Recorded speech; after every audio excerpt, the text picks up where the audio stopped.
Ele fala assim: em verdade vos digo que o servo não é maior do que o seu senhor, nem o enviado maior do que aquele que o enviou. Ora, se sabeis estas coisas, vocês são felizes quando praticam essa palavra. Eu quero falar sobre felicidade.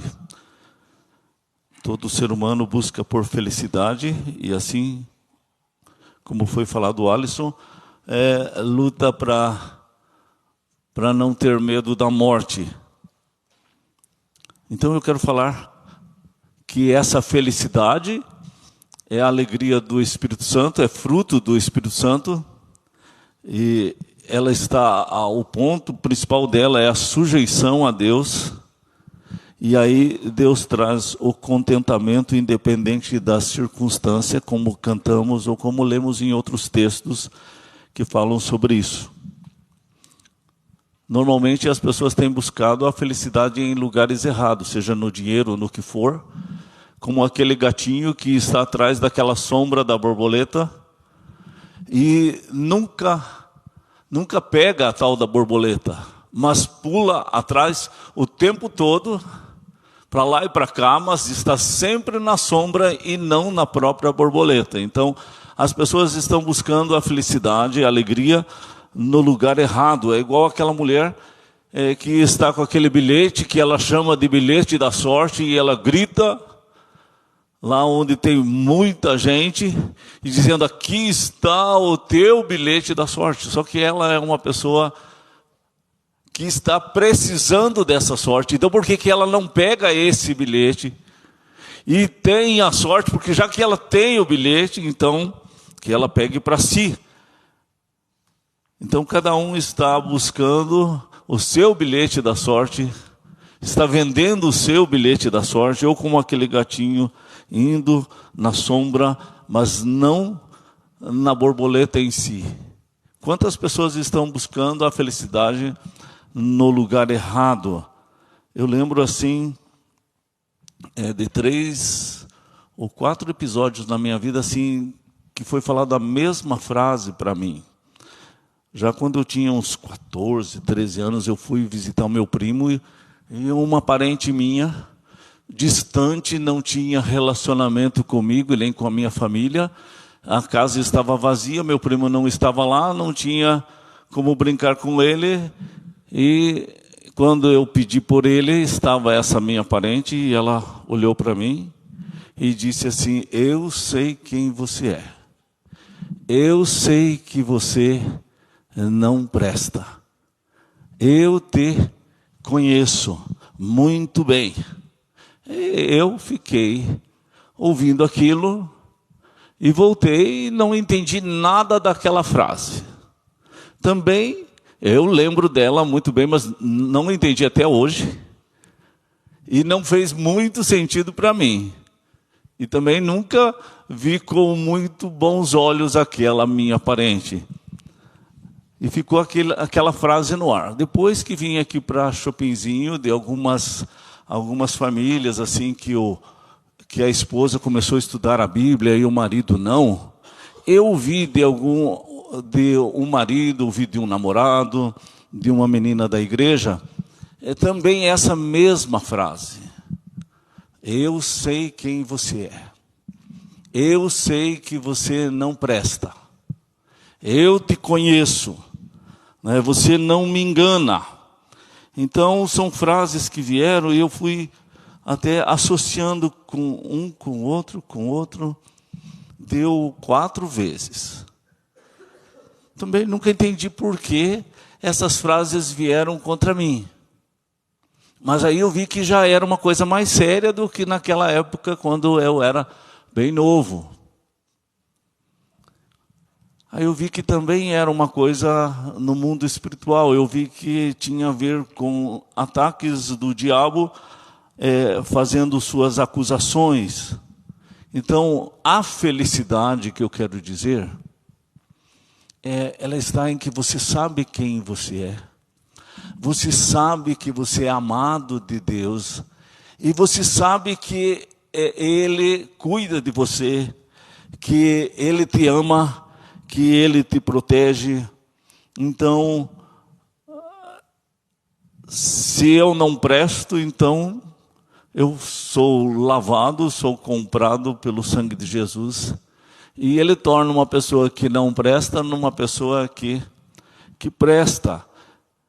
Eu quis trazer essa ilustração, isso que aconteceu comigo, assim, para a gente poder entender essa questão de felicidade está ligado com sujeição a Deus e o contentamento independente das circunstâncias. E você saber que Deus te ama independente da circunstância. Você saber quem você é. O teu valor diante do teu Criador. E que a tua felicidade não está nas coisas. Não está no carro. Não está na casa. Não está no bem-estar. Não está no prazer. Não está naquela viagem. Não está na roupa.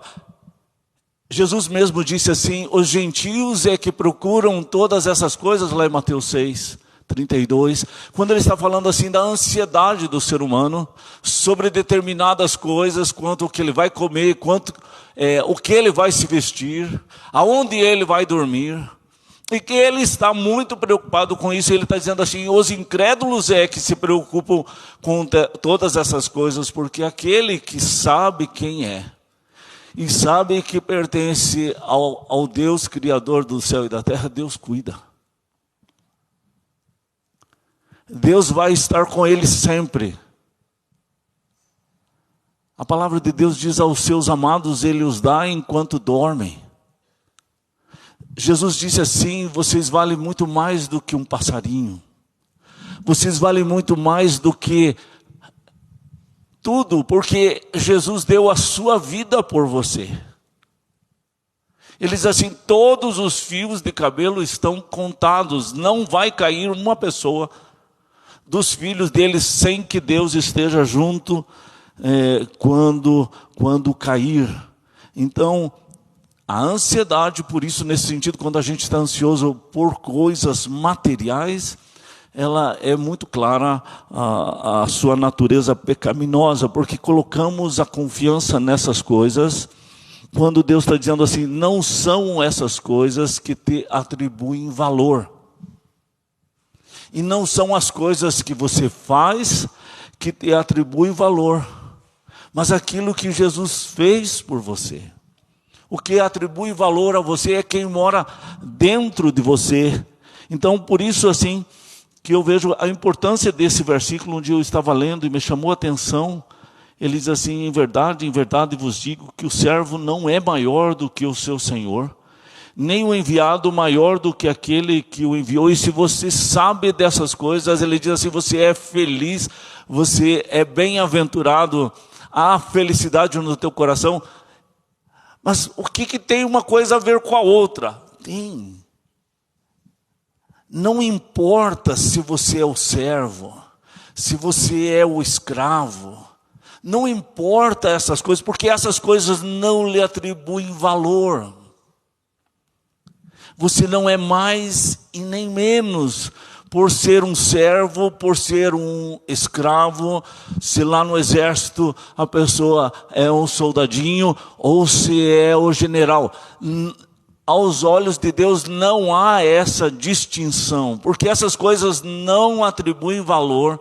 Ali não está o teu valor, nem na tua beleza física, nem na tua saúde, nem o quanto de dinheiro você tem na tua conta, ou que o teu negócio vai de vento e polpa, então Deus está ao teu lado. Eu lembro assim, quando o meu colega de quarto, de seminário, recebeu uma oferta, ele recebeu uma cartinha e tinha uma grande oferta dentro, e ele falou assim, esse meu Deus é maravilhoso, esse meu Deus é fiel. E eu pensei, mas e eu que não ganhei nada, então meu Deus não é fiel, não é maravilhoso?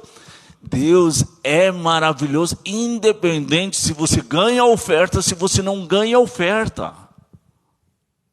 Porque essas coisas não lhe atribuem valor. Você diz, o meu Deus é maravilhoso porque eu ganhei a oferta, o meu Deus é maravilhoso porque eu não ganhei a oferta. Essa é a ideia. Então não vai haver diferença Agora, quando a gente coloca nessas coisas valor, a gente se torna escravo. Então, é bonito, você gostou de ouvir tudo isso, mas o outro lado dessa moeda, quando você começa a atribuir valor nessas coisas, você é escravo dessas coisas. E quando é escravo, significa que há um demônio te dominando nesse sentido. O Salmo 115, ele fala assim: os deuses têm olhos e não veem, têm ouvidos e não ouvem. E lá no final ele diz assim: tornem-se semelhantes a eles os que o adoram. Então, todo o que adora, todo o que é escravo, todo o que serve um determinado Deus, vai ficar parecido com o seu Deus. Se o teu Deus é o dinheiro, você se torna semelhante a Mamon, Jesus fala. Que é um demônio que domina o dinheiro. Paulo fala em Timóteo assim que muitos caem em ciladas terríveis em relação ao amor ao dinheiro.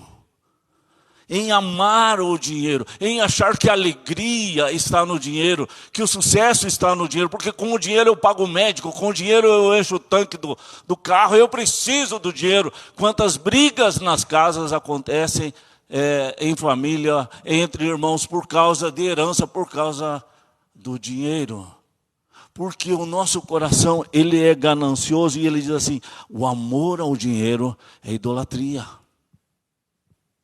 E a pessoa vai se tornando parecida com um demônio chamado Mamon. Porque isso é o princípio do Salmo 115.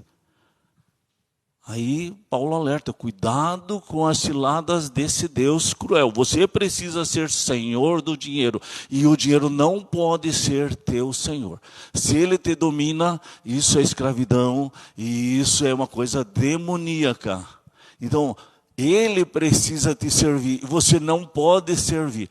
A questão é que ele vai te dominando sem você perceber, porque é como droga, que você vai ficando drogado sem perceber que está sendo drogado. É interessante você perceber assim, se você para de tomar chimarrão, te dá dor de cabeça, ou alguma coisa parecida, você está ficando viciado. Então precisa cuidar de todo tipo de vício, porque o vício ele vai tomando conta sem a pessoa perceber. Paulo fala no livro de Romanos, capítulo 1, que a pessoa deixa de glorificar a Deus, o Criador, e passa a glorificar a criatura. Nessas ações, ele não percebe que abandonou o Criador e passou a adorar a criatura. Ele pode deixar de adorar o Criador e adorar a religião. Ele deixa de adorar o Criador e passa a adorar os livros de teologia. Veja como é muito fácil essa queda. Ela é muito simples de acontecer. Porque diz, tem olhos e não veem. E a pessoa vai se tornando cega. Em 2 Coríntios 4,4, Paulo fala assim: o Deus deste século cegou o entendimento das pessoas, dos ignorantes.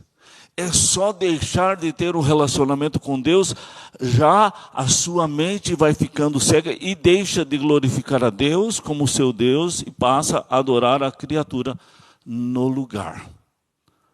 Lembra do exemplo que eu contei a respeito da Joyce Meyer? Quando ela era menina, foi abusada sexualmente pelo seu pai.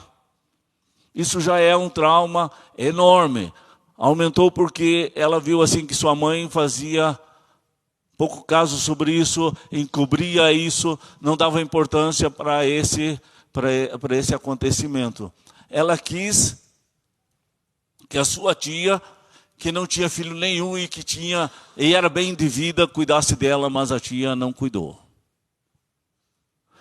Então, o diabo ele estava preparado com tudo isso para destruir essa vida.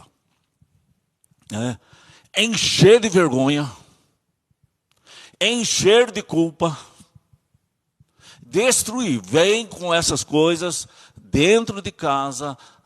Daquele que tinha que proteger essa menina, era aquele que estava abrindo uma porta para o inferno entrar na vida dela. Uma desgraça completa, sentir rejeitada, não ter confiança em homem, ter assim a falta de respeito à família, ser uma mulher doente a vida inteira com todo tipo de doença. Então, ter prazer na violência, sempre estar sedenta por violência e acidentes, sedenta por sexo, tudo isso, ela poderia ser escrava de qualquer uma destas coisas na vida. Que isso é muito comum acontecer. Bloqueia a mente e o diabo ele pinta e borda. Então são nutrientes do inferno que o diabo vai colocando na alma dessa pessoa e é uma alma doente. Então, Joyce Meyer conheceu o Evangelho, conheceu o perdão em Jesus Cristo.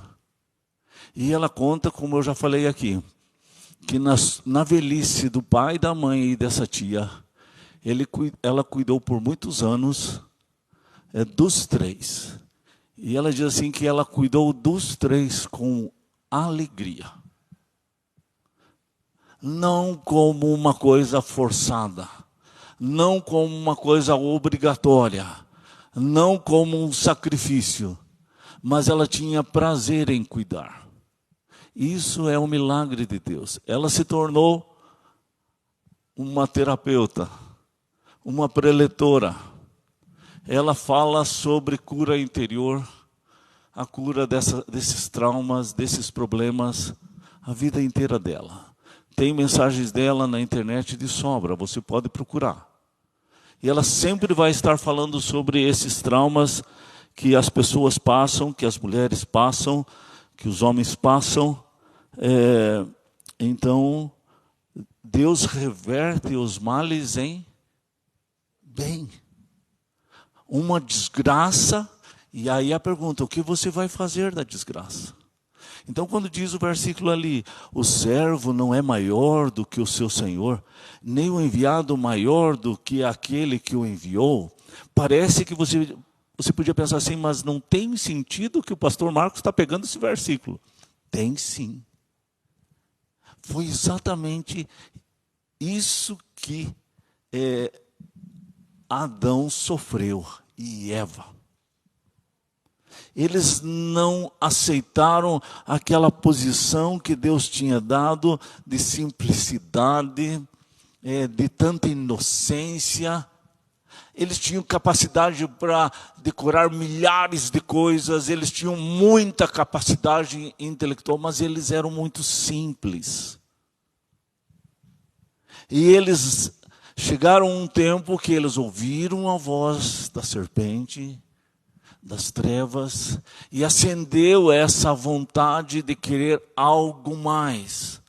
É como se eles estivessem cansados do maná, é como se eles estivessem cansados do arroz e feijão, aquele pedacinho de carne, farinha, salada, e eles queriam uma coisa a mais, um filé mignon. Eles queriam caviar.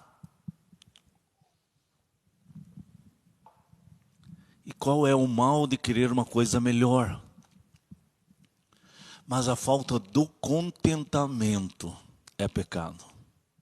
A falta de ter alegria no Senhor e colocar nessas coisas a alegria é pecado.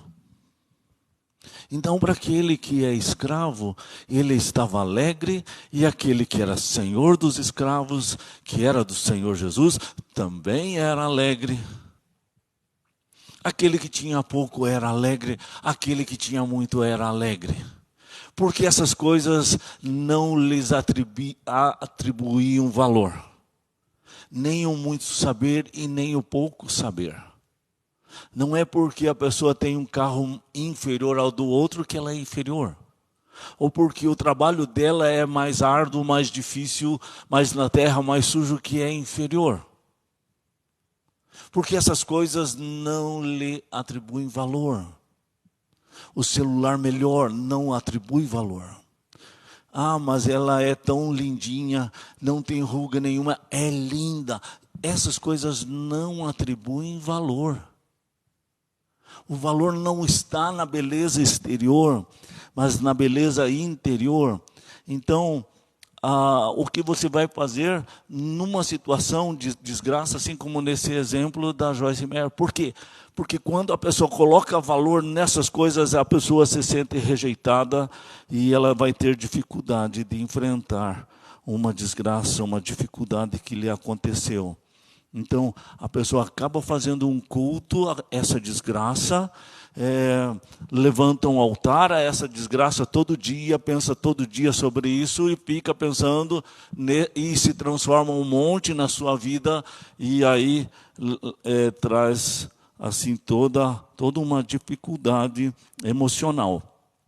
No tempo que a gente está vivendo, nesse tempo de política na escola, política, assim, não a política da eleição em si, mas de um sistema que é contra Deus. Assim, o naturalismo, onde a ideia de muitos dos nossos políticos, de muitos que têm tentado influenciar nossas escolas, com ideias naturalistas. A ideia naturalista é assim: na natureza tem lá o tal animal, o macho principal, e ele tem muitas fêmeas, e todas essas fêmeas têm suas crias, e todos os filhos são em comum. E esses naturalistas, eles começam a colocar isso como modelo, como exemplo para a nossa sociedade. Então, quando se inventou a família, homem e mulher, Deus os criou. Isso vem contra a natureza, e isso vem contra aquilo que é o normal que seria a sociedade. Então, a igreja, a religião, a Bíblia, esse sistema judaico-cristão que a gente tem como base da nossa sociedade, de família dessa forma, é completamente errado. Então, a gente precisa ter uma posição definida, até mesmo em relação à eleição que vai acontecer agora. Porque isso implica em muitas coisas no dia a dia, a questão do aborto, porque o aborto, no caso, não fazer o aborto, isso é algo da cultura e não da natureza humana. E assim, todas as outras coisas, vamos dizer assim, na criação dos filhos, que a criança, pelo próprio instinto, tem a natureza e a capacidade para o bem e fazer o certo, se for estimulada pelo bem e pelo certo, recebendo assim carinho e afeto para isso, como se ela em si fosse boa. Chama-se educação positiva, que tem estado e tem influenciado as escolas.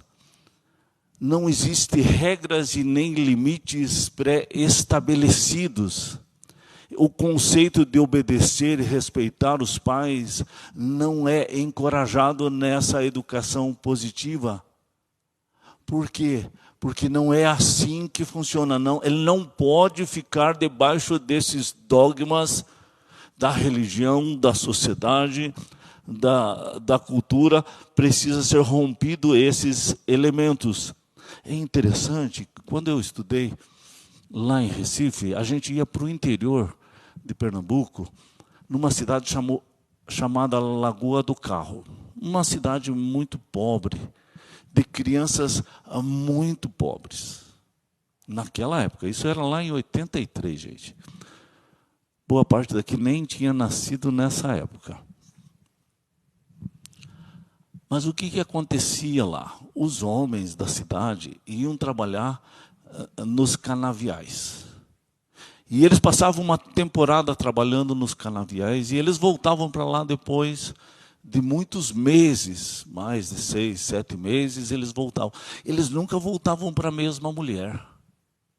eles já faziam no esquema do naturalismo. Então, as casas que a gente visitava, eu tinha 18 anos, eu visitava aquelas casas, a maior parte era só mulheres e velhos e crianças que tinha naquelas casas, e quando a gente conseguia reunir aquela gente, sempre era, na sua grande maioria, mulheres, crianças e velhos, porque os homens tinham ido trabalhar nesses lugares. Mas você notava assim que uma casa tinha 3 crianças, 4 crianças, mas cada criança era diferente da outra. Tinha um loirinho, tinha um moreninho, tinha um pardo, tinha isso, tinha aquilo. Por quê? Cada vez era um pai diferente. E na medida que a gente foi fazendo estudos bíblicos com aquela gente, eu lembro bem de uma mulher que ela disse assim, e eu já falei aqui, ela falou assim, eu quero fazer a diferença. A minha filha não sabe quem é o pai dela. Eu não sei quem é meu pai.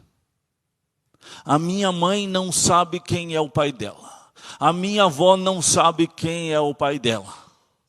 Mas eu quero que a minha filha, que é jovenzinha, possa crescer dentro da palavra de Deus. E possa criar os seus filhos, sabendo quem é o pai e quem é a mãe. Então isso já aconteceu. Isso que esses naturalistas querem implantar na sociedade, já tem cidades que historicamente já são dessa forma e são um desastre. Não existe nada de melhor lá. Eu lembro assim à noite, quando nós visitávamos pessoas à noite, fomos no outro lado da cidade. Ao voltar, uma das famílias que a gente tinha visitado, que ia na igreja, o marido e a mulher tinham levado tiro nas costas. Aquele tiro de espingarda que eles enchem de pedacinhos de ferro, pedacinhos pequenos dentro, e dá aquele tiro. Não chega a atravessar o osso, mas fica aquele hematoma, aquele furo, aquele negócio feio, assim, várias partes assim das costas, tanto da mulher como do homem. Não tem nada de bom. Você está andando na rua à noite, você pode levar um tiro, assim, sem dever nada para ninguém, e não sabe de onde veio e nem aonde vai e o que é feito com a pessoa que atirou, porque não existe justiça. Então esse sistema já tem, isso é um caos. Não tem nada de bom ali. Qualquer um que começa a ouvir a palavra já quer que a sua família seja diferente, não quer que seja nesses moldes que já existem. Então, a gente precisa ter mais convicção sobre o que nós cremos, né? E podermos falar a respeito dessas coisas que nós cremos. Eu gostaria de ler com os irmãos alguns versículos assim, para a gente poder falar sobre como que a gente muda por dentro. João 4, verso 34. João 4, verso 34. Vamos ler juntos o verso 34? Disse-lhes Jesus: a minha comida consiste em fazer a vontade daquele que me enviou e realizar a sua obra. O alimento de Jesus era fazer a vontade do Pai. Você precisa comer feijão e arroz todo dia. Você precisa se alimentar todo dia. Você tem fome. Você não aguenta passar dias sem comer. Jesus está dizendo assim: eu não aguento ficar sem me alimentar do meu Pai. E o alimento é fazer a vontade do meu Pai. É isso que me sustenta. É isso que me dá força. Quando você come arroz e feijão e carne, você tem força física. Quando você se alimenta da vontade do Pai, você alimenta a tua alma dele, você enriquece a tua alma, você forma a tua alma, assim como aquela mulher, como a Joyce, se ela levasse a vida murmurando, reclamando, do jeito que o diabo tinha planejado, a alma dela estaria toda contaminada com todas essas porcarias. Deus trouxe livramento para ela, para que a alma dela ficasse intacta e, pelo contrário, ainda forte, musculosa, para poder ajudar outras pessoas que passassem pelo mesmo problema. João 6, verso 57. Vamos lá? João 6, verso 57. Vamos ler juntos? Assim como o Pai que vive me enviou, igualmente eu vivo pelo Pai. Também quem de mim se alimenta, por mim viverá. Isso aqui tem muito a ver com o assunto de ceia do Senhor. Porque quando você se alimenta espiritualmente das palavras de Jesus, do sacrifício de Jesus, você enriquece a tua alma. Assim como os nutrientes do feijão, do arroz e da carne vão fazer parte do teu corpo. Vão alimentar o teu corpo, mas também vão fazer parte, os elementos dele vão fazer parte do teu corpo. Se você se alimenta de Jesus todo dia, da sua palavra todo dia. Jesus diz em João 6,63, as minhas palavras são espírito e são vida. E vão produzir vida, vão produzir o milagre de Deus no teu coração. E aí você vai ter forças para resistir à força da carne. Você não consegue ir sozinho. Você não tem força por você mesmo. Se você não receber dele. Ninguém vai a Jesus se o Pai não levar. Sem Jesus ninguém pode fazer nada. A força vem dele. Então você se alimenta dele e dele você vive. João 8, verso 51. Vamos ler também? João 8, verso 51.